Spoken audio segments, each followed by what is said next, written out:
नमस्कार दोस्तों, इस वीडियो में आप सीबीएसई बोर्ड के द्वारा आयोजित की गई सीटेट दिसंबर 2021 के दिनांक 10 जनवरी 2022 शिफ्ट के पेपर के मैथमेटिक्स यानी कि गणित पार्ट का कंप्लीट सॉल्यूशन देखने जा रहे हैं।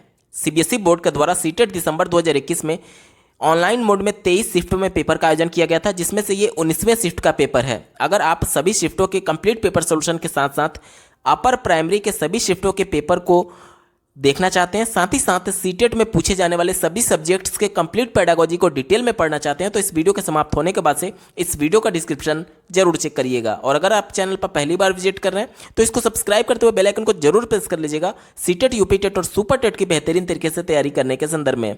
चलिए दोस्तों, आज के इस महत्वपूर्ण वीडियो को शुरू करते हैं। पहला प्रश्न पूछा गया था, यदि 8 अंकों की संख्या, यहाँ पर संख्या दी गई है, 11 से पूर्ण विभाजित होती है तो ए के स्थान पर अंक क्या होगा।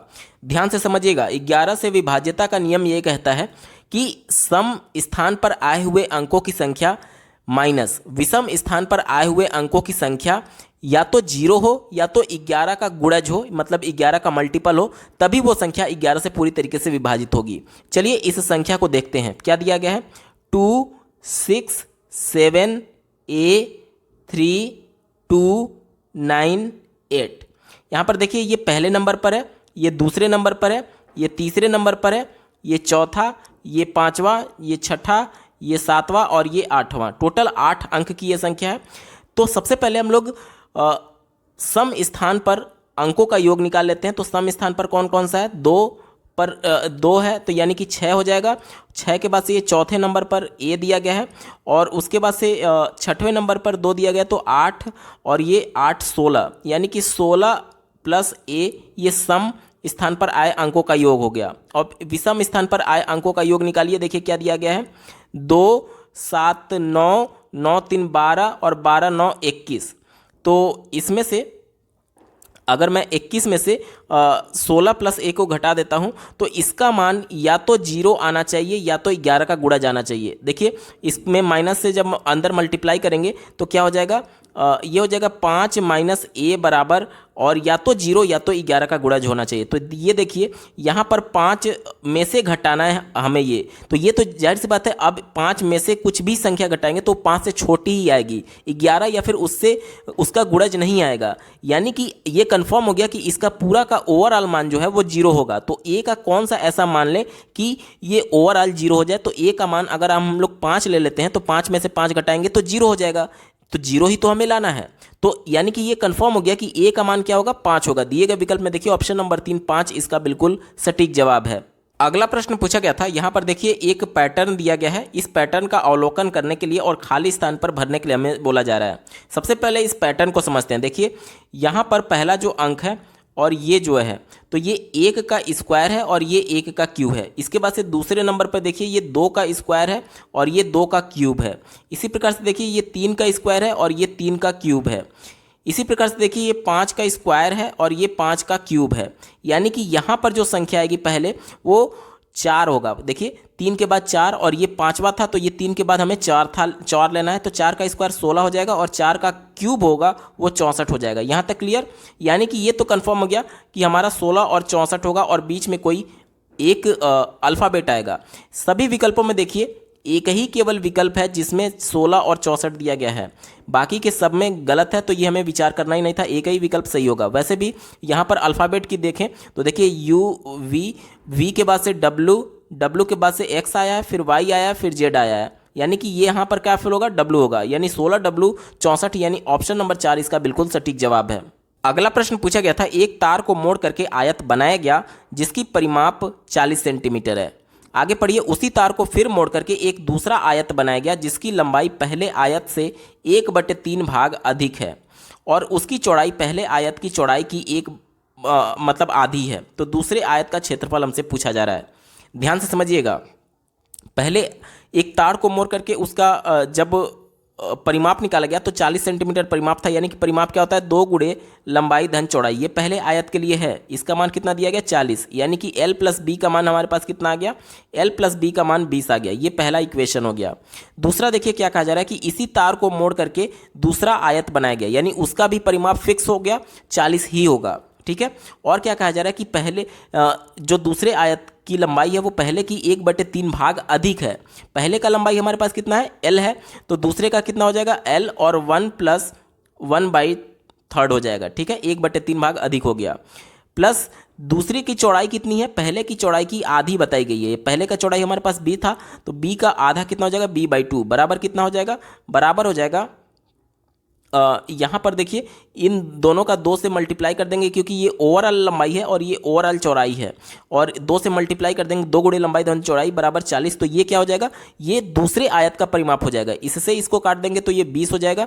और देखिए ये जब सॉल्व करेंगे तो 3 और 1 4/3 L हो जाएगा, 4/3 L + b/2 बराबर कितना आ जाएगा, 20 आ जाएगा। अब देखिए यहाँ से एलसीएम में 6 ले रहा हूँ तो क्या हो जाएगा, ये हो जाएगा 8L + 3b = 20। अब 6 का इधर क्रॉस मल्टीप्लिकेशन कर देंगे तो 8L + 3b बराबर कितना हो जाएगा, 120।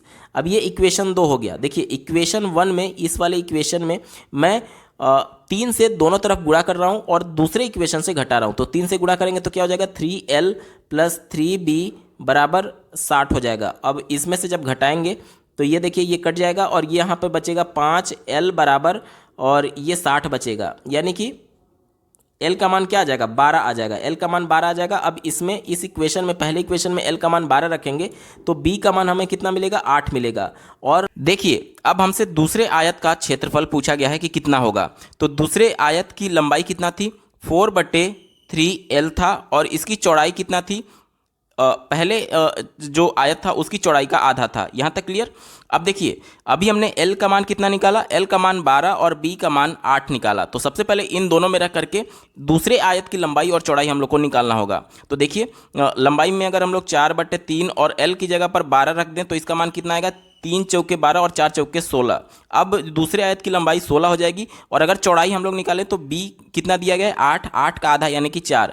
और क्षेत्रफल हमसे पूछा गया था, एरिया बराबर क्या होता है, लंबाई गुणे चौड़ाई, यानी कि 16 × 4 यानी कि 64 सेंटीमीटर स्क्वायर हमारा उत्तर होगा। दिए गए विकल्प में देखिए ऑप्शन नंबर 3 इसका बिल्कुल सटीक जवाब है।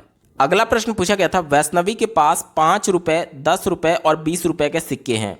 5 के सिक्कों की संख्या 10 रुपये के सिक्कों की संख्या की तिगुनी है, और 20 के सिक्कों की संख्या 10 के सिक्कों की संख्या की आधी है। यदि उसके पास 20 रुपये के 7 सिक्के हैं तो उसके पास कुल कितनी राशि है। ध्यान से समझिएगा, यहाँ पर आपको हिंट दिया गया है, 20 रुपये के उसके पास कितने सिक्के हैं, टोटल 7 सिक्के हैं। ठीक है, 7 कॉइन है 20 रुपये के। और यहाँ पर देखिए क्या कहा गया था कि 20 रुपये के सिक्कों की संख्या 10 रुपये के सिक्कों की संख्या की आधी है, यानी कि ये आधी थी तो 10 का सिक्का कितना हो जाएगा, 14 हो जाएगा, 14 कॉइन्स हो जाएगा 10 के। और देखिए क्या कहा जा रहा है कि 5 के सिक्कों की संख्या 10 के सिक्कों की संख्या की तिगुनी थी। तो 5 का जो सिक्का है वो 10 का तिगुना, यानी इसका तिगुना हो जाएगा, यानी 14 तियाँ 42 कॉइन हो जाएंगे। अब देखिए अब हमसे पूछा जा रहा है कि टोटल उसके पास कितनी राशि है। तो 5 के सिक्कों की संख्या इतनी है, यानी 5 से मल्टीप्लाई कर देंगे इसमें, तो 5 दूनी 10 और 1 बचा, 5 चौके 20 और 1 21, और 14 में 10 से गुणा कर देंगे तो 10 के सिक्कों का वैल्यू मिल जाएगा, यानी 140, और 20 में 7 से गुणा कर देंगे तो 20 रुपये के सिक्कों का वैल्यू मिल जाएगा, यानी कि 20 सत्ते 140। ठीक है, अब सबको जोड़ दीजिए, 0 4 4 8 1 9 और ये 490 रुपये टोटल उसके पास है। दिए गए विकल्प में देखिए ऑप्शन नंबर 3 490 रुपये इसका बिल्कुल सटीक जवाब होगा। अगला प्रश्न पूछा गया था, घन एक ऐसी 3D आकृति है जिसकी सभी सतहें यानी जो फलक होते हैं वो एक समान होते हैं। निम्नलिखित में से किस आकृति को इस समूह में रखा जा सकता है। यानी कि ये बोला जा रहा है कि चारों विकल्पों में से कौन सी ऐसी आकृति है जिसके सभी फलक एक समान होंगे। पहला विकल्प दिया गया घनाभ। घनाभ क्या होता है, तो बेसिकली घनाभ में लंबाई, चौड़ाई और ऊंचाई तीनों अलग अलग माप की होती है। ठीक है, कुछ इस प्रकार से घनाभ होगा। देखिए ये घनाभ है, तो इसमें जो सभी फलक है वो एक समान नहीं है, क्योंकि जो छत वाला पार्ट है वो इस वाले पार्ट के समान नहीं है, इस वजह से घनाभ हमारा उत्तर नहीं होगा। दूसरा विकल्प देखिए, त्रिभुजाकार प्रिज्म दिया गया है। स्क्रीन पर आप त्रिभुजाकार प्रिज्म का शेप देख पा रहे हैं। यहाँ पर ये वाला जो फलक है इसको देखिए, ये आयताकार है। ठीक है, और ये वाला जो फलक है इसको देखिए, ये त्रिभुजाकार है। तो सभी फलक एक समान नहीं है, इसलिए त्रिभुजाकार प्रिज्म भी हमारा उत्तर नहीं होगा। चौथा विकल्प देखिए, दिया गया है शंकु। तो शंकु कैसा होता है, शंकु शेप में कुछ इस प्रकार से होता है, जिसका ये फलक जो है वो एक तरीके से तिकोने राउंड शेप में होता है, और जो इसका आधार होता है वो वृत्ताकार होता है, यानी कि इसके भी शेप समान नहीं है, तो शंकु भी हमारा उत्तर नहीं होगा। एक ही विकल्प बचा चतुष्फलक। स्क्रीन पर आप चतुष्फलक, जिसे अंग्रेजी में टेट्राहेड्रॉन बोलते हैं, उसका इमेज देख पा रहे हैं। इसमें देखिए टोटल ये एक फलक है, तो ये फलक जो है वो त्रिभुजाकार है पूरा यहाँ तक, ठीक है। इसके बाद से अगर आधार की बात करें तो आधार वाला जो फलक है ये भी देखिए त्रिभुजाकार है।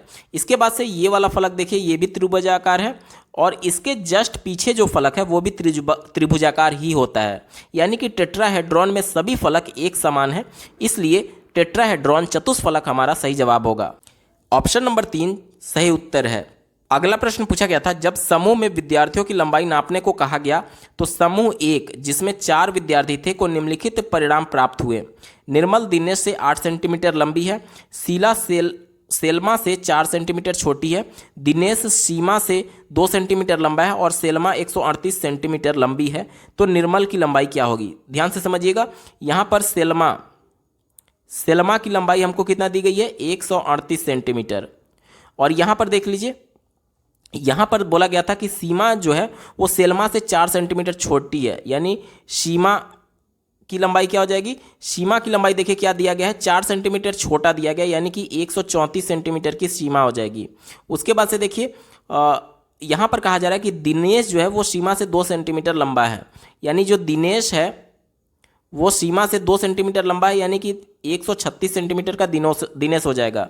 और निर्मल पूछा गया था, निर्मल कहा गया था दिनेश से 8 सेंटीमीटर लंबी है, यानी कि जो निर्मल होगी वो 8 सेंटीमीटर लंबी दिनेश से, इसका 136 था, 8 सेंटीमीटर और जोड़ देंगे यानी 144 सेंटीमीटर हो जाएगा। ये किसका? निर्मल का। और हमसे प्रश्न में क्या पूछा गया? निर्मल की लंबाई क्या होगी? तो निर्मल की लंबाई 144 सेंटीमीटर होगी। विकल्प नंबर 2 सही जवाब है। अगला प्रश्न पूछा गया था, संख्या 9,19,90,099 को अंकों में किस प्रकार लिखा जा सकता है? 9 करोड़ की बात की गई है, गिनिए।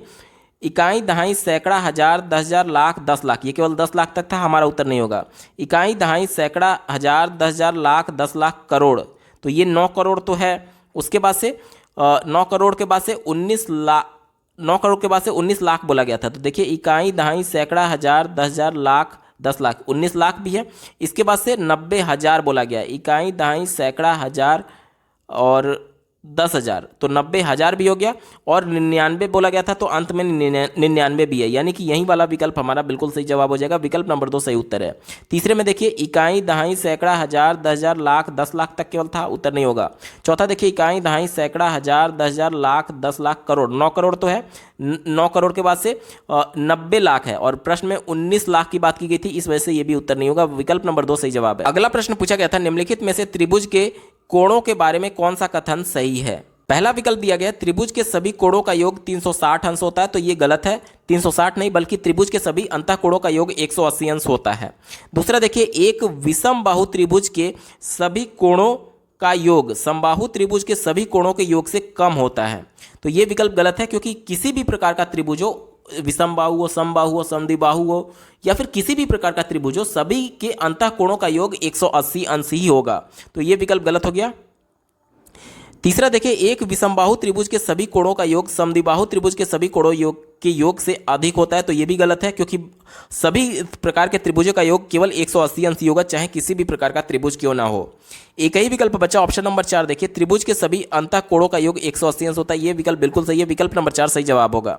अगला प्रश्न पूछा गया था, एक दुकानदार ने 11 लीटर 307 ml सेब का जूस, 8 लीटर 490 ml संतरे का जूस और 3 लीटर 150 ml को मिलाया और तैयार मिश्रण को 950 ml क्षमता की छोटी बोतलों में भरा गया। इस मिश्रण को कितनी छोटी बोतलों में भरा जा सकता है और शेष मिश्रण की मात्रा कितनी होगी? ध्यान से समझिएगा।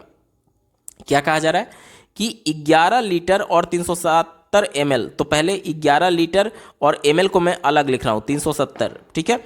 और दूसरा जो था वो कितना था? 8 लीटर और 490 ml, और तीसरा कितना था? 3 लीटर और 150 ml। तो पहले ml वाले को मैं जोड़ देता हूँ, तो देखिए 0 0 0 और 7 9 16 16 5 21 का एक हाथ में 2 5 4 9 और 1 10, यानी कि कितना हो जाएगा?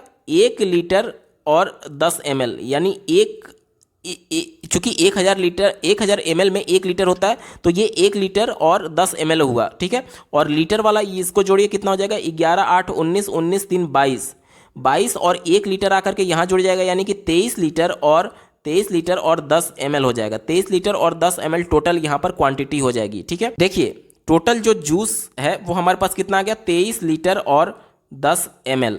यहाँ तक क्लियर। तो अगर इस पूरे को मैं ml में कन्वर्ट कर दूँ तो क्या हो जाएगा, 23 लीटर है तो यानी 1000 से गुणा करेंगे तो ml में कन्वर्ट हो जाएगा, यानी कि 23,010 ml हो जाएगा टोटल। और इसमें छोटे बोतल की क्षमता कितनी दी गई है, 950 ml दी गई है। भाग दे देंगे तो हमें कुल बोतलों की संख्या प्राप्त हो जाएगी। देखिए ये लगभग 1000 है और ये लगभग 2000 है, यानी कि लगभग 2 बार में जाएगा। तो 0, 5 दूनी 10 के 0, हाथ में 1, 9 दूनी 18 और 1 19। अब घटाइए, 1 हो जाएगा, ये 0 हो जाएगा और ये 19 में 23 में से 19 घटेगा तो 4 जाएगा। ठीक है, अब ये देखिए 950 से इसमें भाग नहीं जाएगा तो 1 0 हम लोग उतार देंगे। अब ये लगभग 1000 है और ये लगभग 4000 है तो 4 बार में जाएगा। 0, 4 5 20 के 0, हाथ में 2, 9 चौक 36 और 2 38। ठीक है, ये 0 1 और ये 2 बचेगा, यानी कि ये ml में बचा। और ये टोटल जो भाग गया ये कितना है, ये बोतल की संख्या है, छोटी बोतलों की संख्या है। ठीक है, तो हमसे पूछा गया था मिश्रण की मात्रा कितनी होगी, मतलब छोटी बोतलों में भरा जा सकता है और शेष मिश्रण की मात्रा कितनी होगी। तो टोटल 24 बोतल हो जाएगा और शेष मिश्रण का मात्रा कितना बचेगा, 210 ml बचेगा, यानी कि विकल्प नंबर 1 इसका बिल्कुल पॉजिटिव है और यही इसका सही जवाब होगा। अगला प्रश्न पूछा गया था, निम्नलिखित में से कौन सा कथन सत्य है। पहला दिया गया 7 91 का एक गुणनखंड है, बिल्कुल सही बात है। 13 7 91 होता है तो ये सही है। दूसरा दिया गया 13 117 का गुणज है, कहा जा रहा है कि 13 जो है वो 117 का गुणज है, तो ये विकल्प गलत है। क्यों, क्योंकि 13 जो है वो गुणनखंड है 117 का, ना कि गुणज है।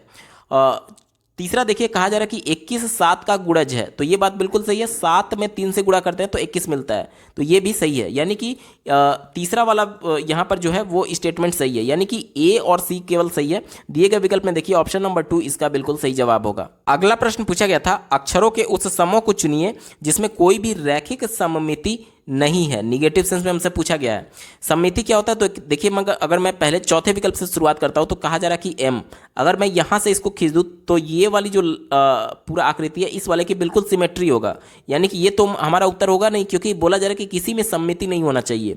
तीसरे में देखिए यहाँ पर सी दिया गया, सी को अगर मैं बी से काट दूं तो ये वाला जो पार्ट है बिल्कुल इसके हूबहू है, यानी कि ये भी सिमेट्री होगा, तो ये भी हमारा उत्तर नहीं होगा। पहला विकल्प देखिए कहा जा रहा है कि एक्स वाई जेड, अगर एक्स को देखें तो एक्स को 20 से काटें या फिर इस प्रकार से क्षैतिज काटें, दोनों में ये वाला जो पार्ट है इसके सममिति होगा, या फिर अगर ऊर्ध्वाधर भी काटते हैं तो ये वाला जो पार्ट है इसके सममिति होगा, तो ये भी हमारा उत्तर नहीं होगा। एक ही विकल्प बचा ऑप्शन नंबर 2 देखिए पी क्यू आर। यहाँ पर देखिए पी को कहीं से भी आप काटिए तो कोई भी सममित नहीं बनेगा, क्यू को अगर काटेंगे किधर से भी तो ये सिमेट्री नहीं होगा, और आर को भी किधर से भी काटेंगे तो ये सिमेट्री नहीं होगा, यानी कि यही हमसे पूछा गया था कि कौन सा सिमेट्री नहीं होगा, तो ऑप्शन नंबर 2 इसका सही जवाब है। अगला प्रश्न पूछा गया था, सोनू लालू और वीना अपने घर के पास के स्टेडियम के चारों ओर एक गोलाकार ट्रैक पर एक ही समय एक ही दिशा में चक्कर लगाते हैं। उन्होंने एक समय पर दौड़ना शुरू किया। सोनू ने 99 सेकंड, लालू ने 154 सेकंड और वीना ने 126 सेकंड में एक चक्कर को पूरा किया। कितने मिनट और सेकंड के बाद वे तीनों उसी स्थान पर आरंभ बिंदु पर एक साथ होंगे। तो ऐसे प्रश्नों को सॉल्व करने के लिए सबका एलसीएम ले लिया जाता है, तो सबका एलसीएम मैं लेता हूं। तो देखिए क्या दिया गया है, 154 दिया गया है, 126 दिया गया है और 99 दिया गया है।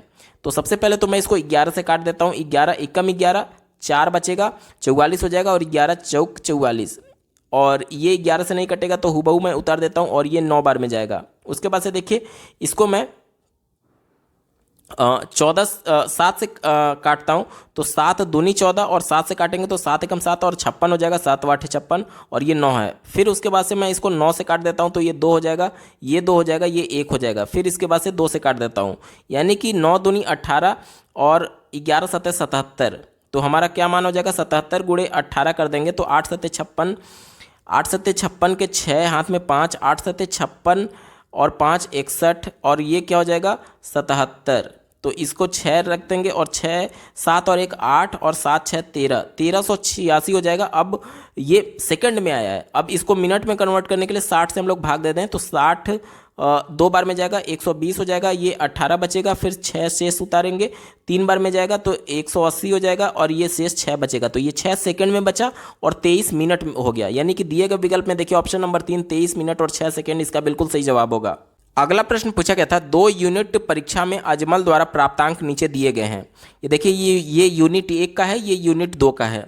लेकिन ध्यान देने वाली बात यह है कि इसमें जो मैक्सिमम मार्क्स था पर सब्जेक्ट वो 40 का था और ये 30 में ये मार्क्स दिए गए हैं और ये 40 में मार्क्स दिए गए हैं। और हमसे पूछा जा रहा है निम्नलिखित में से कौन सा कथन सही है। चलिए पहले विकल्प से शुरुआत करेंगे। पहला विकल्प दिया गया है कि सामाजिक ज्ञान के अलावा सभी विषयों के अंकों का प्रतिशत इकाई 2 में बढ़ा है। सामाजिक विज्ञान के अलावा सभी विषय की बात की जा रही है। तो पहले अंग्रेजी की बात कर लेते हैं। तो यहाँ पर देखिए 36-40 में ये 90% को शो कर रहा है और ये भी 90% को शो कर रहा है। अगर हम लोग बात करें हिंदी की तो हिंदी 40 में 32 यानी 80% है और ये देखिए ये 30 में 21 70% है।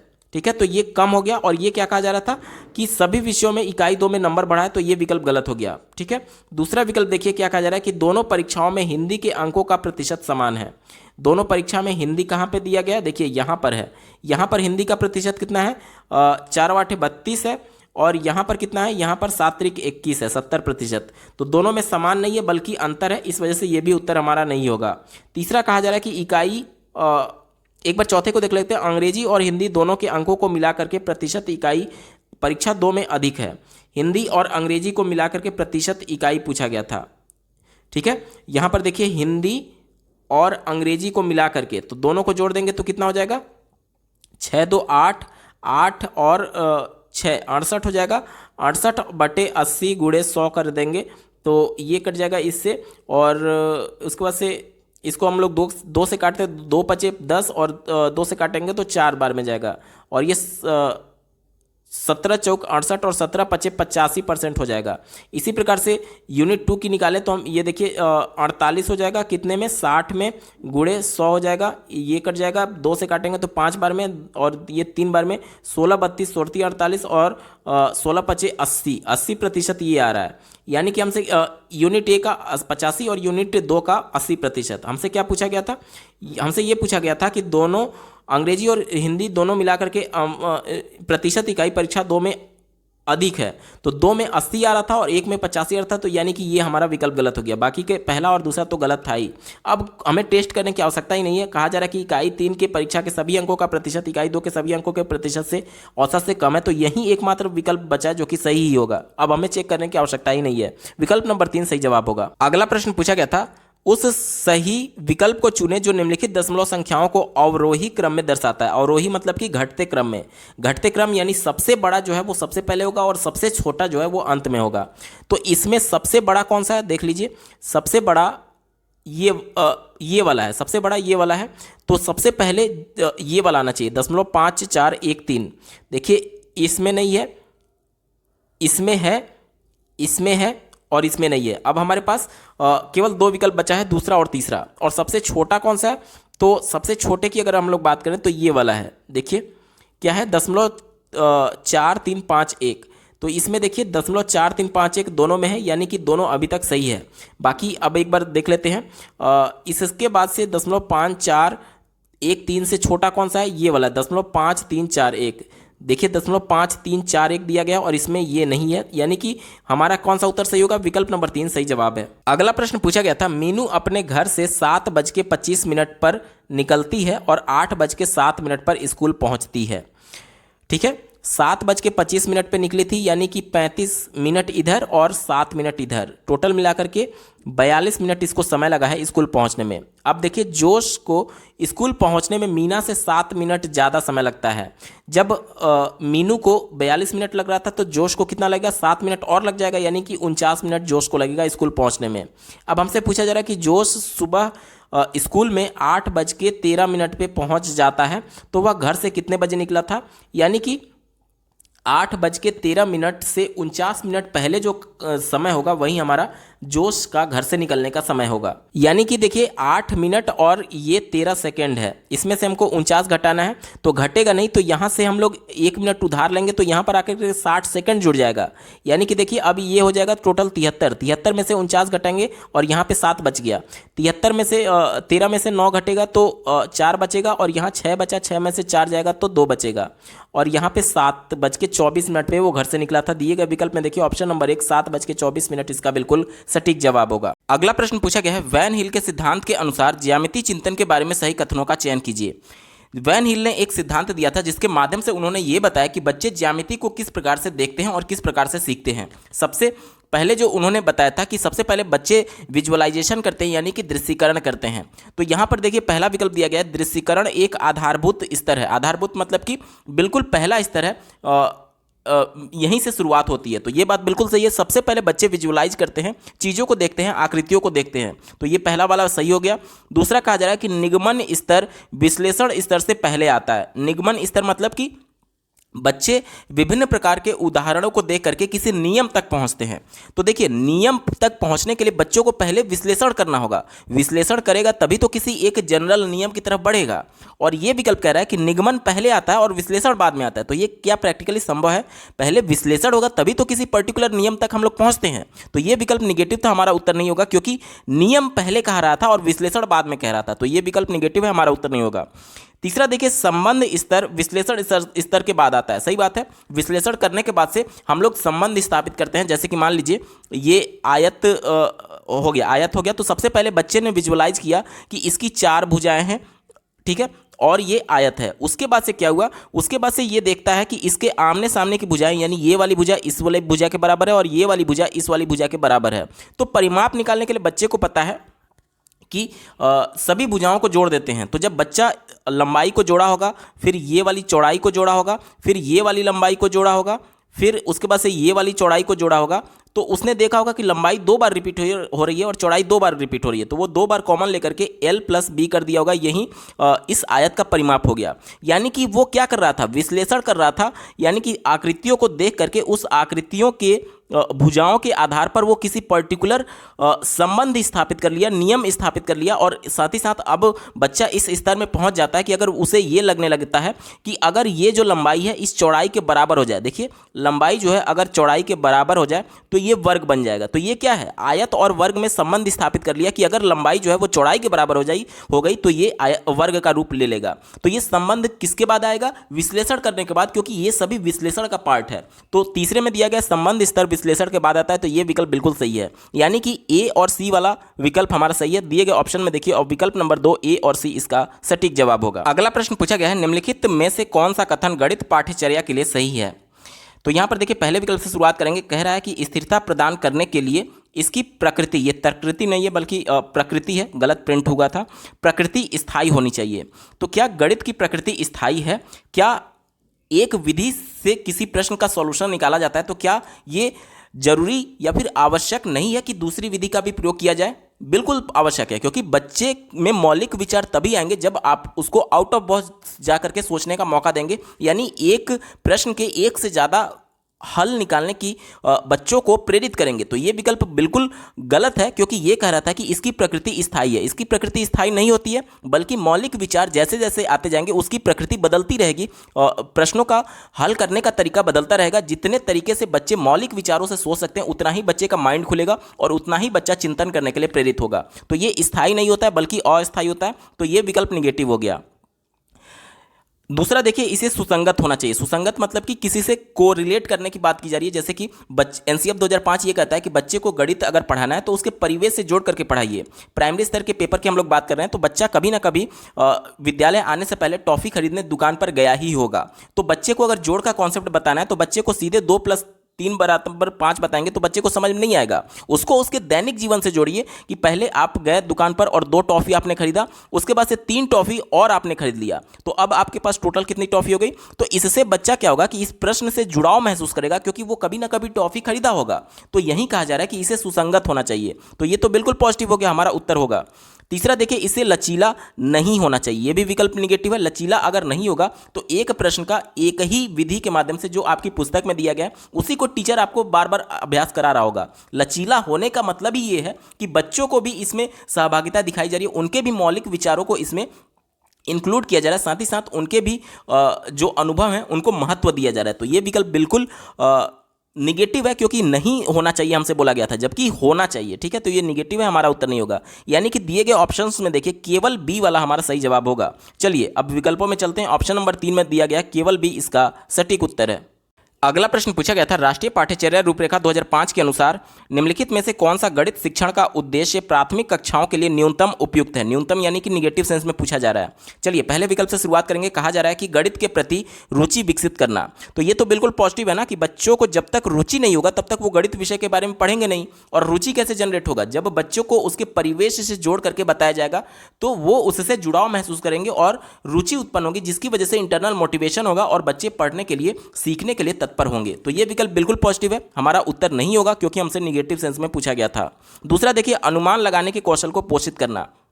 अब देखिए गणित काफी हद तक अनुमान पर निर्भर करता है। जैसे कि कई बार क्या होता है कि हम लोग सामान खरीद रहे होते हैं, तो दैनिक जीवन से जब आप उसको जोड़ेंगे तो सामान खरीद रहे होते हैं, तो क्या होता है कि हम लोग एग्जैक्ट पेपर पेंसिल लेकर के थोड़ी कैलकुलेशन कर रहे हैं, अनुमान लगाते हैं कि हाँ इतना लगभग हो सकता है। ठीक है, तो ये अनुमान लगाना गणित का पार्ट है, हमारा उत्तर नहीं होगा क्योंकि ये पॉजिटिव सेंस में और हमसे निगेटिव सेंस में पूछा गया था।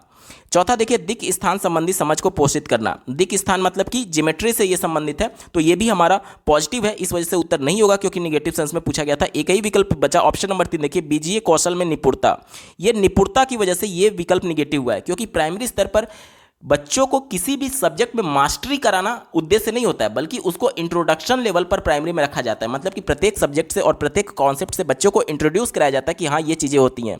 मास्टरी कराने की जो बात आती है वो हायर क्लासेज में जाकर के आती है, ना कि प्राइमरी में आता है, और ये प्राइमरी में ही मास्टरी कराने की बात कर रहा था, इस वजह से ये विकल्प निगेटिव हो गया और निगेटिव सेंस में हमसे पूछा गया था, इस वजह से विकल्प नंबर 3 सही जवाब है। अगला प्रश्न पूछा गया है, निम्नलिखित में से कौन सा कथन एक गणित कक्षा में गतिविधियों पर केंद्रित शिक्षण के लिए सही नहीं है। फिर से हमसे निगेटिव सेंस में प्रश्न पूछा गया। पहले विकल्प से शुरुआत करेंगे। कहा जा रहा है कि नई परिस्थितियों में ज्ञान के अनुप्रयोग में विद्यार्थी को सक्षम बनाने में सहायता करना। तो ये बात तो बिल्कुल सही है। नई परिस्थितियों में ज्ञान को किस प्रकार से हम लोग को उपयोग करना है, जैसे कि जो चीज़ हम लोगों ने विद्यालय में पढ़ा है, जो चीज़ हम लोगों ने जोड़ का कॉन्सेप्ट पढ़ा है 2 + 3 = 5, इसको नई परिस्थिति जब आएगी तो इस नई परिस्थिति में इसको किस प्रकार से हम लोग उपयोग करेंगे, इस योग के कॉन्सेप्ट को किस प्रकार से उपयोग करेंगे, उसके लिए सक्षम बनाना। तो ये तो बिल्कुल सही है ना, क्योंकि आज हम लोग विद्यालय को बाहरी जीवन से जोड़ने की बात कर रहे हैं, यानी जो चीज़ें हम विद्यालय में सीख रहे हैं वो जाहिर सी बात है बाहर जाकर के उसका उपयोग होगा।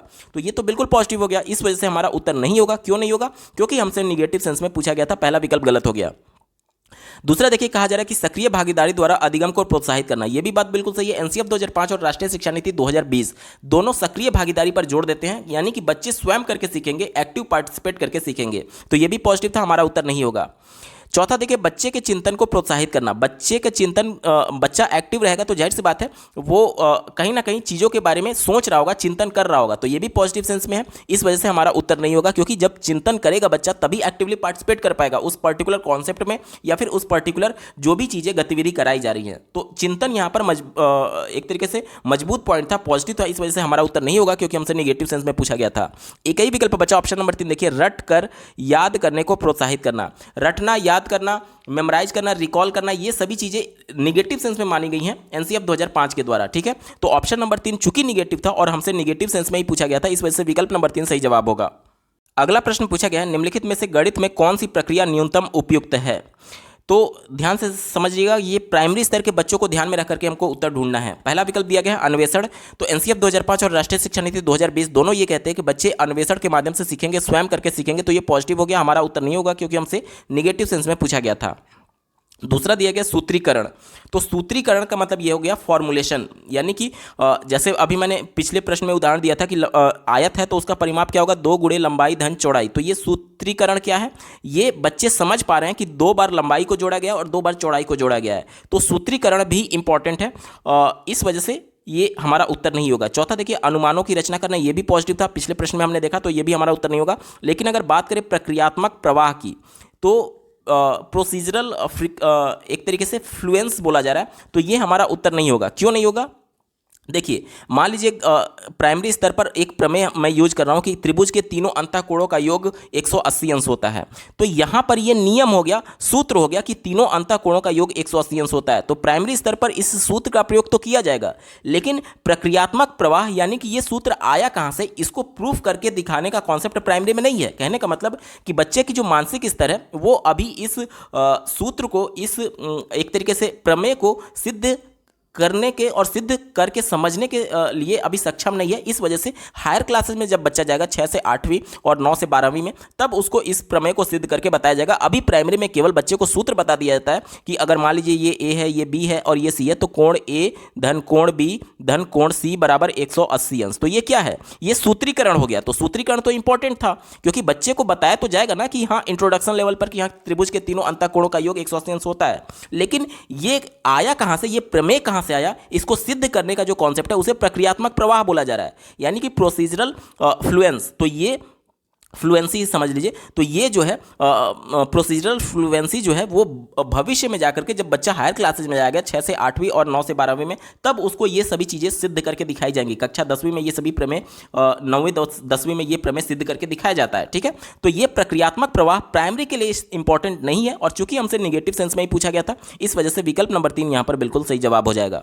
अगला प्रश्न पूछा गया था, निम्नलिखित में से कौन सा इकाई योजना एक आवश्यक पहलू नहीं है। निगेटिव सेंस में फिर हमसे पूछा जा रहा है, यानी कि जब बच्चे को यूनिट पढ़ाया जा रहा होगा तो उस यूनिट को पढ़ाए जाने के दौरान जो प्लानिंग टीचर के द्वारा की जाती है उसमें से कौन सा आवश्यक नहीं है, हमसे पूछा जा रहा है। चलिए चौथे विकल्प से शुरुआत करेंगे। चौथा विकल्प दिया गया है, शिक्षार्थियों की आवश्यकताओं के अनुसार शिक्षण विधियों में अनुकूलन और बदलाव की संभावना। यह विकल्प पॉजिटिव है। कैसे पॉजिटिव है, देखिए बच्चों की आवश्यकता से यहां पर क्या मतलब है कि कोई श्रवण बाधित हो सकता है, कोई दृष्टि बाधित हो सकता है। तो श्रवण बाधित जो होगा वो सुन नहीं सकता, यानी कि आप जो बोल करके कम्युनिकेट कर रहे हैं वो बच्चा सुन नहीं सकता। तो हो सकता है कि उसके लिए साइन लैंग्वेज की आवश्यकता पड़े, या फिर विजुअल क्लिप्स की आवश्यकता पड़े, या फिर ब्लैक बोर्ड पर आप लिख करके दिखाएंगे तो वो चीज़ों को देख करके समझ पाएगा। तो उनकी आवश्यकता के अनुसार अनुकूलन करना बेहद जरूरी है। और इसी प्रकार से जो बच्चा दृष्टि बाधित है वो देख नहीं सकता, तो ब्लैक बोर्ड पर या फिर जो चीज़ें आप विजुअल क्लिप्स दिखाएंगे वो समझ नहीं पाएगा। तो उसके लिए आवश्यकता यह है कि बोल करके आप बताएं। तो प्रत्येक बच्चे की आवश्यकता अलग होगी। क्यों? क्योंकि आज हम लोग समावेशी कक्षा की बात करते हैं, और साथ ही साथ इसी समावेशी कक्षा में डिसकैलकुलिया से जूझ रहा बालक भी होगा, जो कि गणितीय संक्रियाओं में कंफर्टेबल नहीं होगा। तो उसको भी ध्यान में रखकर कि उसकी आवश्यकताओं के हिसाब से आपको अनुकूलन करना होगा और अपने अधिगम प्रक्रिया में बदलाव करना होगा। तो ये चूंकि पॉजिटिव सेंस में, इस वजह से हमारा उत्तर नहीं होगा। क्यों? क्योंकि हमसे निगेटिव सेंस में पूछा गया था। तीसरा देखिए, उचित शैक्षिक संसाधनों की पहचान करना और उनको कक्षा में सम्मिलित करने हेतु योजना बनाना। अब यहां पर उचित शैक्षणिक संसाधन कहने का मतलब क्या है? जैसे कि बच्चे को अगर मैं जोड़ का संक्रिया बता रहा हूं कि 2 + 2 = 4 होता है, तो यहां पर ऐसी चीज लाएंगे जैसे कि लकड़ी का गुटका हो गया, या फिर लकड़ी का सीख हो गया, या फिर कंकड़ हो गया, जिसके माध्यम से प्रत्यक्ष तौर पर बच्चों को 2 अलग और 2 अलग करके और दोनों को फिर यहाँ पर एक साथ इकट्ठा करके 4 करके दिखा सकते हैं मूर्त अवस्था में। तो जो चीज़ें इसके लिए आवश्यक हैं, जो चीज़ें इसको अप्रोप्रिएट तरीके से रिप्रेजेंट कर सकती हैं, उसी को तो आप लाएंगे। वहीं कहा जा रहा है कि उचित शैक्षणिक संसाधन। अब यहाँ पर आप बच्चे को जोड़ का कॉन्सेप्ट बताने के लिए इंडिया का मैप या फिर वर्ल्ड का मैप लाएंगे तो बच्चे इससे नहीं समझ पाएंगे। क्यों? क्योंकि वो एप्रोप्रिएट नहीं था, उचित शैक्षणिक संसाधन नहीं है। तो ये भी बात बिल्कुल सही हो गया, यानी कि जो चीजें आवश्यक हैं उसका पहचान करना और उसको कक्षा में सम्मिलित करना चाहिए, इसकी योजना बनानी चाहिए। तो ये भी विकल्प बिल्कुल पॉजिटिव है, हमारा उत्तर नहीं होगा। क्यों? क्योंकि हमसे निगेटिव सेंस में पूछा गया था। अब चलिए बात करेंगे पहले विकल्प की। पहला विकल्प दिया गया है, विषय वस्तु एवं सुसंगत शिक्षण प्रक्रियाओं का अंतरिम और सामयिक वितरण। सामयिक मतलब कि जब आप कक्षा में पढ़ा रहे हैं तो भले ही आप पाठ योजना घर से बना करके ला रहे हैं, लेकिन जब आप कक्षा में पढ़ा रहे हैं तो उस समय तुरंत करंट में क्या आवश्यकता है बच्चों की, उसको ध्यान में रखिए और उसको ध्यान में रखते हुए अपने जो अधिगम प्रक्रिया है उसमें बदलाव किया जाए। यहां पर देख सकते हैं सुसंगत शिक्षण प्रक्रिया, यानी कि जो आवश्यकता है, जो पाठ योजना हम लोग पहले से जरूर बना लेते हैं, लेकिन वो एक्चुअल वही सिचुएशंस होगा ये संभव नहीं है। क्योंकि जो चीज़ें आप पहले से पाठ योजना में प्रस्तावना प्रश्न लिखे हैं कि ये प्रश्न पूछे जाएंगे और उसमें बच्चे ये जवाब देंगे, तो हो सकता है उस प्रकार का जवाब ना मिले। तो वो चीज़ें एक तरीके से थ्योरेटिकल है, लेकिन जब बच्चा कक्षा में आप प्रत्यक्ष तौर पर बच्चों को पढ़ाएंगे तो वो सिचुएशन अलग होता है। तो उस समय की जो समसामयिक यानी कि करंट सिचुएशन होगी उसके हिसाब से अपने शिक्षण अधिगम प्रक्रिया में बदलाव करने की बात कर रहा है। तो ये भी विकल्प बिल्कुल पॉजिटिव है, इस वजह से हमारा उत्तर नहीं होगा क्योंकि हमसे निगेटिव सेंस में पूछा गया था। एक ही विकल्प बचा, ऑप्शन नंबर 2 देखिए, पाठ्य पुस्तक में दिए गए तय क्रम के अनुसार इकाइयों की योजना बनाना। देखिए कई बार आप लोगों ने देखा होगा कि कक्षा 8, 9, 10, 11, 12 में जब आप पढ़ते होंगे तो जो आपके बुक में जो पाठ्यक्रम का जो सिलेबस दिया गया और जिस क्रम में चैप्टर्स दिए गए रहते हैं उस क्रम में आपके टीचर के द्वारा नहीं पढ़ाया गया होगा। क्यों? क्योंकि कई चैप्टर्स ऐसे होते हैं जो कि एक दूसरे से कोरिलेट करते हैं और अगला चैप्टर पढ़ाने के लिए पिछला चैप्टर पढ़ना आवश्यक होता है। तो इस कंडीशन में अब टीचर ये तय करता है कि कौन सा सब्जेक्ट किस पर डिपेंडेंट है, उसको एक साथ टीचर पढ़ाना चाहता है।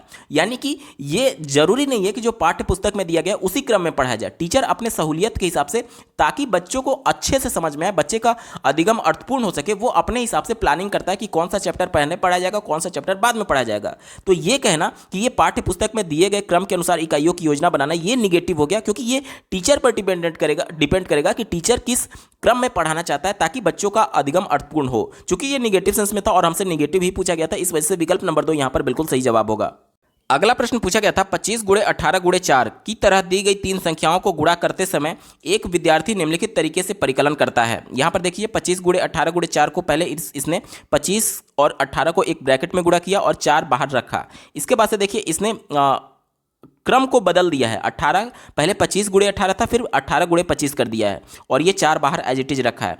फिर उसके बाद से देखिए इसने क्या किया है, साहचर्य का नियम अपना दिया है। यहाँ पर 18 को बाहर कर दिया है और 25 गुणे 4 कर दिया है, ठीक है। और उसके बाद से देखिए इसने 18 और ये 25 चौके 100 कर दिया और इस प्रकार से किया। यानी कि ये क्या है, ये क्रम विनिमय है, यानी क्रमों को बदला गया है और साथ ही साथ साहचर्य नियम का प्रयोग किया गया। अब देखिए हमसे क्या पूछा जा रहा है, विद्यार्थियों ने संख्याओं के गुणन के निम्नलिखित में से कौन से गुणधर्मों का उपयोग किया है। तो ऑप्शन नंबर 2 में दिया गया है क्रम विनिमय और साहचर्य नियम, इसका बिल्कुल सही जवाब हो जाएगा। विकल्प नंबर 2 सही उत्तर है। अगला प्रश्न पूछा गया था राष्ट्रीय पाठ्यचर्या रूपरेखा 2005 के अनुसार निम्नलिखित में से कौन सा बच्चे की विचार प्रक्रिया के गणितीकरण के अर्थ को सर्वाधिक उपयुक्त करता है। देखिए सर्वाधिक उपयुक्त व्याख्या कौन सा करता है विकल्प, वो हमसे पूछा जा रहा है। अब यहाँ पर कहा जा रहा है कि बच्चे के विचार प्रक्रिया को गणितीयकरण करना है।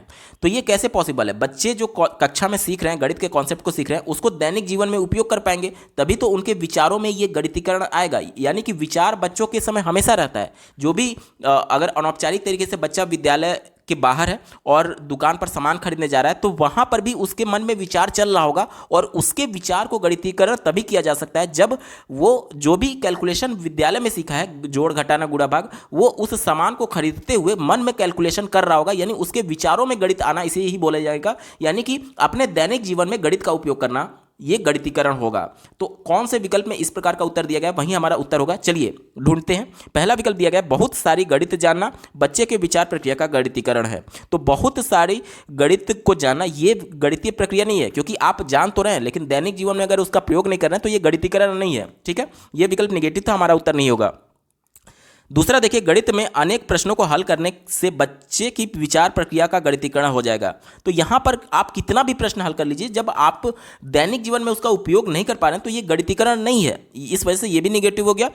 तीसरा देखिए संख्याओं और उन पर संख्याओं का ज्ञान, संख्याओं और उन पर संक्रियाओं का ज्ञान, यानी कि जो नंबर्स होते हैं 1 2 3 4 5 और उन पर जो गणितीय संक्रियाएं होती है, जोड़ घटाना गुणा भाग, इसका ज्ञान कहा जा रहा है। बच्चे की विचार प्रक्रिया का गणितीकरण है। तो ये भी उत्तर नहीं है, क्योंकि जब तक आप प्रैक्टिकल लाइफ में उसका यूज नहीं कर रहे हैं तब तक ये गणितीकरण नहीं माना जाएगा। एक ही विकल्प बचा, ऑप्शन नंबर 4 देखिए गणित को बच्चे के जीवन अनुभवों का और दैनिक जीवन की बातचीत का एक अंश बनाना बच्चे की विचार प्रक्रिया का गणितीकरण है। यही मैं कह रहा था कि बच्चों के दैनिक जीवन से गणित अगर जुड़ जाए तो वो विचारों में गणितीकरण कहा जाएगा। ऑप्शन नंबर 4 पॉजिटिव और यही इसका सटीक जवाब होगा। अगला प्रश्न पूछा गया गणित की चिंता से ग्रस्त छात्रों के लिए गणित में आकलन निम्नलिखित में से कौन सी विधि सर्वाधिक उपयुक्त है। ध्यान से समझिएगा, ऐसे बच्चों की बात कर रहा है जो कि गणित की चिंता से ग्रस्त हैं, मतलब कि गणित से जिनको बहुत ज़्यादा डर लगता है, तो उनका आकलन हमें करना है। तो उसके लिए कौन सी विधि उपयुक्त होगी। आकलन का मतलब यहाँ पर है कि बच्चे को आ रही समस्या के बारे में जानना और साथ ही साथ उसकी समस्याओं को दूर करने से, ब्रॉड सेंस में ये प्रश्न पूछा गया है। मतलब कि जो बच्चे गणित से डरते हैं उसके बारे में प्रश्न पूछा गया है कि उनके डर को किस प्रकार से दूर किया जा सकता है। चलिए पहले विकल्प से शुरुआत करेंगे। कहा जा रहा है कि छात्रों द्वारा जर्नल यानी कि दैनिकी लिखना।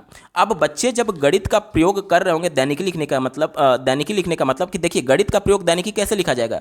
बच्चा अगर कहीं दुकान पर गया होगा तो वो अपने कॉपी में उसी प्रकार से लिखेगा कि आज मैंने दुकान पर गया, दुकान पर मैंने 2 टॉफ़ी खरीदी, एक टॉफ़ी का दाम 1 रुपया था, मैंने 10 रुपया दिया, तो 2 टॉफ़ी खरीदने के बाद से टोटल खर्चा मैंने 2 रुपये किया और उसमें से 10 रुपये में से 2 रुपये घटा करके मुझे 8 रुपये वापस मिले। तो ये जो भी गतिविधि कर रहा है, जो भी दिन प्रतिदिन वो कार्य कर रहा है, उसको गणितीय फॉर्म में लिखना, तो ये बच्चे के लिए पॉजिटिव सेंस में, क्योंकि बच्चे गणितीय भाषा से इसलिए कहीं ना कहीं परिचित हो रहे हैं और कहीं ना कहीं इसमें गणितीय संक्रियाएं भी आ जा रही हैं, तो ये बच्चे को गणित के प्रति रुचि उत्पन्न करने में मदद करेगा। तो ये पॉजिटिव हो गया, हमारा उत्तर होगा। दूसरा देखिए कहा जा रहा है कि क्षेत्र भ्रमण, ये भी पॉजिटिव सेंस में। आप कहेंगे क्षेत्र भ्रमण से गणित का क्या लेना देना है, मैं बता रहा हूँ। देखिए कई बार जब आप ऐतिहासिक जगहों का क्षेत्र भ्रमण करते हैं तो वहाँ पर क्या होता है, कई प्रकार की आकृतियाँ बच्चे देखते हैं। जैसे कि अगर मान लीजिए इस प्रकार से पिरामिड देख रहे हैं तो जिसका शेप कुछ इस प्रकार से होगा, तो बच्चों को बताया जा सकता है कि ये कि त्रिभुज के आकार का है। अगर इसी प्रकार से बच्चा कहीं पर गुंबद देख रहा है इस प्रकार से, तो बच्चे को बताया जा सकता है कि ये अर्धवृत्ताकार आकार का है। साथ ही साथ अन्य विभिन्न प्रकार के आकारों के बारे में बच्चे इस क्षेत्र भ्रमण के माध्यम से देख सकते हैं, जो कि बच्चे के अनुभव का पार्ट होगा, यानी बच्चा खुद करके देख रहा है, अवलोकन करके देख रहा है। तो बच्चे में इस प्रकार की ज्यामितीय संरचनाओं को समझने में मदद मिलेगी। ये पॉजिटिव सेंस में था, इस वजह से ये हमारा उत्तर होगा। तीसरा देखिए सत्र अंत परीक्षा। अब फाइनल परीक्षा की बात की जा रही है, यानी कि जो सत्र के अंत में परीक्षा होती है उसकी बात की जा रही है। तो ये विकल्प निगेटिव है, क्योंकि जो योगात्मक आकलन होता है, सत्र के अंत में परीक्षा होती है, ये बच्चे का एक तरीके से अधिगम हो चुका है और अब उस अधिगम का केवल मूल्यांकन करना है कि बच्चा कितना सीखा है साल भर में। और यहाँ पर बच्चा अभी चिंताग्रस्त है, तो ये हमारा उत्तर नहीं होगा, क्योंकि अभी बच्चे ने अधिगम ढंग से किया ही नहीं है। तो ये सत्र अंत परीक्षा नहीं होना चाहिए, यानी कि ये निगेटिव सेंस में हो गया। एक ही यहाँ पर ए और बी केवल विकल्प बचा। देखिए आपको लग रहा होगा कि सत्र अंत परीक्षा नहीं होना चाहिए का मतलब आप ये मत सोचिएगा कि फाइनल परीक्षा होना ही नहीं चाहिए। यहाँ पर इस प्रश्न के सापेक्ष इसका मतलब ये हुआ कि सत्र अंत परीक्षा उसके भय को दूर नहीं करेगा, बल्कि उसके भय को और बढ़ा देगा, क्योंकि बच्चा वैसे ही मैथ से डर रहा था, अब फाइनल एग्जाम आ गया तो वो और ज़्यादा मैथ से डरने लगेगा। उसके भय को कम करना है, तो उसके भय को कम करने के लिए ये इंपॉर्टेंट नहीं है, ये मैं बोल रहा हूँ, ठीक है। तो यानी ए और बी वाला विकल्प केवल सही है। चलिए ऑप्शंस में चलते हैं। विकल्प नंबर 4 में दिया गया है ए और बी, इसका बिल्कुल सटीक जवाब है। अगला प्रश्न पूछा गया है, एक प्राथमिक कक्षा के शिक्षिका ने 536 × 18 के अभिकलन को प्रस्तुत किया। इसके पश्चात उसने निम्नलिखित और 4 प्रश्न अभिकलन करने के लिए पूछा। देखिए ये प्रश्न उसने टीचर ने बताया है और ये 4 प्रश्न बच्चों को दिया गया कि आप कैलकुलेशन करिए, ठीक है। ये 4 प्रश्न अलग अलग दिए गए हैं। अब हमसे पूछा जा रहा है कि विचार कीजिए कि इन 4 अभिकलनों के लिए क्या प्रत्येक का परिणाम जो है वो 536 × 18 के सटीक परिणाम से अधिक होगा या कम। व्याख्या कीजिए कि क्या आप ऐसा क्यों सोचते हैं। व्याख्या कीजिए कि आप ऐसा क्यों सोचते हैं। इस दी गई परिस्थिति के निम्न में से कौन सा न्यूनतम उपयुक्त है। न्यूनतम यानी कि निगेटिव सेंस में हमसे पूछा जा रहा है। पहला विकल्प दिया गया है, प्रश्न में जानकारी अपेक्षित है परंतु कोई निश्चित उत्तर नहीं है। तो यहाँ पर यह कहा जा रहा है कि ये जो जानकारी है वो बच्चों के लिए अपेक्षित है, जानना आवश्यक है, लेकिन इसका कोई निश्चित उत्तर नहीं है। तो ये चूंकि पॉजिटिव सेंस में, इस वजह से हमारा उत्तर नहीं होगा, क्योंकि हमसे निगेटिव सेंस में पूछा गया था। दूसरा विकल्प देखिए, इस कार्य से छात्रों की सहभागिता में वृद्धि होगी और गणित की कक्षा में भय मुक्त वातावरण बनाने में सहायता मिलेगी। जाहिर सी बात है, जब एक उदाहरण टीचर के द्वारा दे दिया गया और बच्चे उसी उदाहरण का प्रयोग करके अपने अगले प्रश्नों को सॉल्व कर रहे हैं, तो बच्चे भी इसमें एक्टिवली पार्टिसिपेट कर पा रहे हैं, और जब वो बच्चे सही उत्तर निकालेंगे तो उसमें गणित के प्रति उनका जो भय है वो भी खत्म होगा। यानी ये पॉजिटिव था, इस वजह से हमारा उत्तर नहीं होगा। तीसरा देखिए, विद्यार्थियों द्वारा दिए गए उत्तरों से शिक्षिका को उनकी विचार प्रक्रिया को समझने में सहायता मिलेगी। जाहिर सी बात है, अगर कोई बच्चा गलती कर रहा है इस प्रश्नों को सॉल्व करने में, तो टीचर समझ जाएगा कि हाँ बच्चे को कॉन्सेप्ट समझ में आया है अथवा नहीं आया है। तो ये भी बिल्कुल पॉजिटिव है, इस वजह से हमारा उत्तर नहीं होगा। एक ही विकल्प बचा, ऑप्शन नंबर 4 देखिए, गणित में परिशुद्ध उत्तर अपेक्षित है।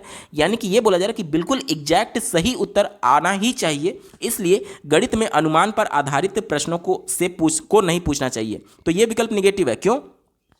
क्योंकि आप बच्चे से ये अपेक्षा नहीं कर सकते कि बच्चे सही केवल उत्तर निकालें, क्योंकि अगर बच्चे केवल सही उत्तर निकालें तो हो सकता है कि बच्चे ने रट करके उत्तर दिया हो। जब बच्चे प्रयास करेंगे तो जाहिर सी बात है उसमें कुछ ना कुछ त्रुटि, कुछ ना कुछ गलती तो होगी, और उसी त्रुटियों को विश्लेषण करके एज ए टीचर आपको पता लगाना है कि बच्चे को कॉन्सेप्ट समझ में आ रहा है अथवा नहीं आ रहा है। और ये विकल्प कह रहा है कि बच्चों से गणित में परिशुद्ध उत्तर अपेक्षित है, यानी कि बच्चे गलती ना करें ये उम्मीद की जा रही है। तो कई मनोवैज्ञानिकों के द्वारा सिद्धांत दिया गया है जिसके माध्यम से उन्होंने ये बताया कि बच्चे गलतियों के माध्यम से भी सीखते हैं, यानी कहीं ना कहीं उनका कॉन्सेप्ट बिल्ड करने में ये गलतियां भी मदद कर रही हैं। और ये विकल्प कह रहा है कि गलतियां नहीं होनी चाहिए। तो ये विकल्प एक तरीके से विरोधाभास है, इस वजह से निगेटिव होने की वजह से ऑप्शन नंबर 4 इसका बिल्कुल सही जवाब होगा। अगला प्रश्न पूछा गया है, निम्नलिखित को पढ़िए और उसके अनुसार उत्तर दीजिए। यहां पर देखिए, पहला स्टेटमेंट दिया गया है कि प्राथमिक कक्षाओं में गुणन सिखाने के लिए क्षेत्रफल मॉडल का उपयोग किया जा सकता है। क्षेत्रफल मॉडल क्या होता है? तो जैसे देखिए, ये इस प्रकार से कुछ सारणी होती है और यहां पर कुछ इस प्रकार से नंबर्स होते हैं। जैसे कि मान लीजिए यहां पर देखिए, यहाँ पर लिखा रहेगा 5, यहाँ पर लिखा रहेगा 6, कुछ भी संख्या हो सकती है अपने हिसाब से, और यहाँ पर 7, यहाँ पर 5। तो इसका और इसका गुणा करके इसमें लिखना है, इसका गुणा करके इसमें लिखना है, इसका इसका गुणा करके इसमें लिखना है और इसका इसका करके इसमें लिखना है। इसे बोला जाता है क्षेत्रफल मॉडल। तो ये कहा जा रहा है कि बच्चों को गुणन सिखाने के लिए इसका उपयोग किया जा सकता है। तो ये तो बात बिल्कुल सही है, उपयोग किया जा सकता है, यानी पहला वाला हमारा सही हो गया। दूसरा देखिए, क्षेत्रफल मॉडल एक संबंधित व्यू सारणी एक दृश्य प्रदर्शन है। अभी मैंने दिखाया तो वो जाहिर सी बात है टेबुलर फॉर्म में था, यानी कि सारणी व्यू संबंधित दृश्य है और उसका रिप्रेजेंटेशन है। अतः यह छात्रों के गुणन को समझ और विवेचन को प्रोत्साहित कर सकता है। तो ये भी विकल्प बिल्कुल सही है, दोनों सही है। और जो रीजन है ये इसका कारण था ए का, क्योंकि ये एक तरीके से उनकी समझ को और विवेचन को प्रोत्साहित करता है, इसलिए इसका प्रयोग किया जाना चाहिए। यानी कि दोनों सही है और आर सही कारण है ए का। ऑप्शन नंबर 2 में दिया गया है, ए और आर दोनों सही है और आर सही कारण है ए का। इसका बिल्कुल सही जवाब हो जाएगा। अगला प्रश्न पूछा गया था, a primary grade teacher gave the following task to his students. यहाँ पर हिंदी वाले प्रश्न में कुछ मिसप्रिंट था, जिसकी वजह से मैं इंग्लिश का हेल्प ले रहा हूँ, ठीक है। यहाँ पर बोला जा रहा है कि एक प्राइमरी शिक्षक के द्वारा निम्नलिखित टास्क बच्चों को दिया गया, ठीक है। यहाँ पर देख लीजिए, ये पूछा गया है कि यहाँ पर कौन से डिजिट्स आने चाहिए ताकि इसका योग 78 हो। यहाँ पर देखिए किसमें से क्या घटाया जाए कि इसका योग 34 हो, मतलब डिफरेंस 34 हो, और इसमें क्या अंक भरा जाए कि इसका जो योग है वो 83 हो। अब which of the following is most appropriate for the given task, यानी कि इन चारों विकल्पों में से कौन सा ऐसा विकल्प है जो कि सबसे ज़्यादा अप्रोप्रिएट होगा इस टास्क का व्याख्या करने में कि आखिर ये टास्क क्यों दिया गया टीचर के द्वारा। अब चलिए हिंदी वाले प्रश्न में चलते हैं विकल्पों को देखने के लिए। देखिए प्रश्न को देख करके आपको समझ में आ रहा होगा कि ये खुले सिरे वाला प्रश्न है, यानी कि प्रत्येक बच्चे का उत्तर अलग हो सकता है, ठीक है। तो इसी को ध्यान में रख करके हम लोग उत्तर ढूंढेंगे। पहला दिया गया कि यह छात्रों के मानसिक परिकलन यानी अनुमान लगाने के कौशल का आकलन करेगा। तो यहाँ पर अनुमान नहीं लगाया जाएगा बल्कि एग्जैक्ट उत्तर निकालना पड़ेगा। देखिए यहाँ पर अनुमान तो तब होता है ना कि जब कोई एग्जैक्ट आंसर ना निकले। यहाँ पर जो चीज़ें जोड़ने के लिए बोला गया, जैसे इसमें क्या जोड़ा जाए कि हमारा उत्तर 83 आ जाए, तो यहाँ पर आप अनुमान थोड़ी लगाएंगे, यहाँ पर एग्जैक्ट लिखेंगे तभी तो ये एग्जैक्ट आंसर आएगा, ठीक है। तो ये अनुमान से संबंधित नहीं है, इस वजह से हमारा उत्तर नहीं होगा। दूसरा देखिए, छात्रों के उत्तरों का आकलन करने में शिक्षा के कार्य को बढ़ाएगा। तो यहाँ पर शिक्षा का कार्य कम हो रहा है या फिर अधिक हो रहा है, उससे मतलब होना ही नहीं चाहिए, क्योंकि आज हम लोग बाल केंद्रित शिक्षा की बात करते हैं जिसमें बालक केंद्र में होना चाहिए, ठीक है। तो ये विकल्प निगेटिव है, हमारा उत्तर नहीं होगा। यह प्राथमिक कक्षा के अधिगमकर्ताओं के लिए उपयुक्त कार्य नहीं है, तो ये भी निगेटिव है, क्योंकि बच्चे के एक तरीके से बच्चे कितना समझ पा रहे हैं गणित को, इसके बारे में जाना जा सकता है इस प्रकार के खुले सिरे वाले प्रश्नों को जान करके, और इससे बच्चे और ज़्यादा सृजनात्मक होंगे, क्रिएटिव होंगे। तो ये विकल्प निगेटिव था, हमारा उत्तर नहीं होगा। चौथा देखिए, इसमें अनेक उत्तर प्राप्त होंगे और इसलिए यह छात्रों को भ्रमित कर सकता है। भ्रमित करने का मतलब कि बच्चों में मिसकॉन्सेप्ट बना सकता है, तो ऐसा नहीं है। बच्चों को अलग अलग मौलिक विचारों के लिए प्रोत्साहन मिलेगा, ना कि बच्चे भ्रमित होंगे। तो ये भी विकल्प नहीं होगा। इसके चारों विकल्प गलत हैं, आप देख पा रहे होंगे। इसी वजह से ये प्रश्न ही गलत था, इसके विकल्प गलत थे, इसलिए सीबीएसई बोर्ड ने रिवाइज्ड आंसर की में इसके सापेक्ष 9 अंक लिखा था, यानी सभी अभ्यर्थियों को इस प्रश्न के सापेक्ष कॉमन अंक दिया गया था, क्योंकि ये प्रश्न गलत है। अगला प्रश्न पूछा गया था, शिक्षक ने अपने छात्रों को निम्नलिखित गतिविधियां दी। 25 टाइलों को सभी संभव आयताकार सारणियों में व्यवस्थित कीजिए। इस गतिविधि द्वारा निम्नलिखित में से कौन सी गतिविधि गणितीय अवधारणाओं को संबोधित किया जा सकता है। देखिए टाइल 25 टाइल है, कुछ इस प्रकार से टाइलें होंगी, तो इसको व्यवस्थित करना है इस प्रकार से, और आयताकार फॉर्म में इस प्रकार से टाइलों को व्यवस्थित करना है। इसी प्रकार से 25 टाइलों को आयताकार फॉर्म में जितनी संभव हो सकती हैं उतने, देखिए संभव आयताकार सारणियों में व्यवस्थित करना है। अब हमसे ये पूछा जा रहा है कि इससे कौन कौन सी गणितीय अवधारणाओं को संबोधित किया जा सकता है। तो देखिए ये 2D कॉन्सेप्ट है, यानी कि इसमें लंबाई और चौड़ाई केवल होगा, ऊंचाई नहीं होगा। तो आयतन जहां जहां पर होगा उसको तो पहले काट दीजिए, क्यों? क्योंकि आयतन के लिए लंबाई, चौड़ाई और ऊंचाई तीनों की आवश्यकता है, और ये चूंकि 2D फिगर है, 3D नहीं है, इस वजह से इसमें आयतन का कॉन्सेप्ट होगा ही नहीं। तो आयतन वाला सब काट दीजिए। यहाँ पर आयतन दिया गया है, यहाँ पर दिया गया है, यहाँ पर दिया गया है। एक ही विकल्प केवल आपका बचेगा, क्षेत्रफल, गुणनखंड और परिमाप आपका सही जवाब होगा। क्षेत्रफल तो आप देख सकते हैं, लंबाई गुणे चौड़ाई करेंगे तो क्षेत्रफल आ जाएगा। गुणनखंड कैसे होगा इसको मैं बताता हूँ। देखिए मान लीजिए टोटल 25 टाइलें हैं, तो ऊपर 5 टाइल लगा दिया गया और नीचे 5 टाइल लगा दिया गया, इस प्रकार से 5-5 का, ठीक है, और 5 रो हो गया, 5 कॉलम हो गया। तो आप 25 का गुणनखंड करते हैं तो 5 गुणे 5 करते हैं ना, तो वहीं टाइलों को 5 गुणे 5 के अरेंजमेंट में बच्चे समझ सकते हैं कि हाँ इसका गुणनखंड 5 गुणे 5 होगा। परिमाप कैसे निकाला जा सकता है? अब यहाँ से लंबाई को नाप लीजिए, यहाँ से चौड़ाई को नाप लीजिए, और इसका लंबाई नाप लीजिए, इसका चौड़ाई नाप लीजिए। 2500 टाइलों का मतलब कि जो इस प्रकार से आयत बनेगा उसकी लंबाई चौड़ाई की मैं बात कर रहा हूँ। अलग अलग टाइल की बात नहीं कर रहा, जो टाइलों से जो एक तरीके से आयत बन रहा है उसकी लंबाई चौड़ाई की मैं बात कर रहा हूं, तो इसको जोड़ करके परिमाप निकाला जा सकता है। यानी कि विकल्प नंबर 2 इसका पॉजिटिव है और यही इसका सटीक जवाब होगा। अगला प्रश्न पूछा गया है, निम्नलिखित में से कौन सा गणितीय अधिगम के सिद्धांतों के सही क्रम को निरूपित करता है, जैसा कि जोल्टन डिन्स द्वारा दिया गया है। तो जोल्टन डिन्स के द्वारा जो सिद्धांत दिया गया उसका सही क्रम ये है, ऑप्शन नंबर 3 में दिया गया, गतिक सिद्धांत, बोधात्मक परिवर्तिता सिद्धांत, गणितीय परिवर्तिता सिद्धांत और रचनात्मक सिद्धांत। विकल्प नंबर 3 पॉजिटिव और यही इसका सटीक जवाब होगा। अगला प्रश्न पूछा गया है, निम्नलिखित में से गणित में कौन सी अधिगम प्रतिफल एनसीईआरटी की अनुशंसा के आधार पर कक्षा 2 के अधिगमकर्ताओं से अपेक्षित नहीं की जा सकती है। चारों विकल्पों में कोई ना कोई गणितीय संक्रिया दी गई है और हमसे यह पूछा जा रहा है कि कक्षा 2 का बालक है, इससे कौन सी गणितीय संक्रिया अपेक्षा नहीं की जा सकती, यानी कि ये उम्मीद नहीं लगा सकती कि कक्षा 2 का बच्चा इसे बता पाएगा। ठीक है, चलिए पहला दिया गया, बित्ता से एक टेबल के मेज की लंबाई नापना। तो ये बचपन से बच्चे करते आ रहे हैं, बचपन से अपने हाथों को लंबाई नापने के लिए, या फिर घर में देखते हैं कि माता के द्वारा जो कपड़े की सिलाई की जाती है, तो अक्सर माताएं जो होती हैं वो बित्ता से मतलब कि हथेली के बित्ता से नापती हैं कपड़े को। तो बचपन से बच्चा देख रहा है, इस वजह से ये अप्रोप्रिएट है, कक्षा 2 का बालक इसके बारे में जानता है, इस वजह से हमारा उत्तर नहीं होगा। क्यों? क्योंकि हमसे अपेक्षित नहीं पूछा गया है, यानी निगेटिव सेंस में पूछा गया है। दूसरा देखिए, दर्शाना कि 2 गुणे 3 और 3 गुणे 2 बराबर है, तो ये भी बच्चे के मानसिक स्तर के बिल्कुल अनुरूप है, बच्चा इसको बता लेगा, यानी ये भी हमारा उत्तर नहीं होगा क्योंकि निगेटिव नहीं था, पॉजिटिव था। चौथा देखिए, आकृतियों से बने एक प्रतिमान पैटर्न को पूरा करना। अब मान लीजिए बच्चे को आप अर्धगोला बना दिए और बच्चे को बोलेंगे कि इसको पूरा कर लीजिए, तो क्या बच्चा वृत्त नहीं जानता, क्या उसको पूरा नहीं कर पाएगा? या फिर मान लीजिए कोई भी आकृति है, इस प्रकार से त्रिभुज है, तो क्या बच्चा इसको मिला करके त्रिभुज नहीं जानता है? बिल्कुल बना लेगा। तो ये आकृतियों का प्रतिमान पूरा करना ये बिल्कुल पॉजिटिव है, कक्षा 2 का बालक कर सकता है, इस वजह से ये भी हमारा उत्तर नहीं होगा। लेकिन अगर बात करें विकल्प नंबर 3 की, तो इसमें भिन्नों का जोड़ दिया गया, भिन्नों का जोड़ कक्षा 2 में नहीं पढ़ाया जाता, तो इसमें ये अपेक्षित नहीं किया जा सकता बच्चों से कि बच्चे इसको हल कर पाएंगे। तो चूंकि ये निगेटिव सेंस में था, इस वजह से यही हमारा उत्तर हो जाएगा, क्योंकि हमसे निगेटिव सेंस में पूछा गया है। दोस्तों ये पेपर पूरा सॉल्व हो चुका है। आपको ये वीडियो कैसा लगा कमेंट के माध्यम से जरूर बताइएगा, क्योंकि आपका एक कमेंट मुझे मोटिवेट करेगा ऐसे ही महत्वपूर्ण वीडियो लाने के संदर्भ में। अगर आप सीटेट प्रीवियस ईयर प्राइमरी और अपर प्राइमरी दोनों के पेपर के कंप्लीट सोल्यूशन के साथ साथ सीटेट में पूछे जाने वाले सभी सब्जेक्ट्स के कंप्लीट पेडागोजी को डिटेल में देखना चाहते हैं, तो इस वीडियो के बाद इस वीडियो का डिस्क्रिप्शन जरूर चेक करिएगा। इस वीडियो को देखने के लिए आपका बहुत बहुत धन्यवाद। भगवान करे आपका दिन शुभ हो।